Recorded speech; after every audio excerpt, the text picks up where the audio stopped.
Hi, it's Aubrey from WTI here. I'm gonna try not to poke out my eye today and talk to you about this lovely blade here. It is the OXO 8-inch knife. This I have had for about 3.5 years, and I'm gonna tell you some reasons why I love it. If you're looking for something durable and sturdy and low maintenance, this is for you. So first of all, the sharpness is something that really caught my eye. For the first 1.5 years, I did not have to sharpen this at all. And then maybe every 6 months I've kept up on the sharpness, but it's also low maintenance. It takes literally seconds to sharpen my knife. I love this so much.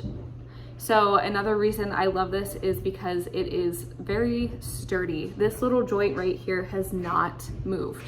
It is not budged, it is not moved. And I love it for that reason. No one needs a loose knife to be able to cut themselves on, you know, or like lose grip of. Speaking of grip, this is a very comfortable handle to have when you're cutting things, but it's also a grip handle, so you're not losing your grip on it and also cutting yourself. So it hasn't warped over time either.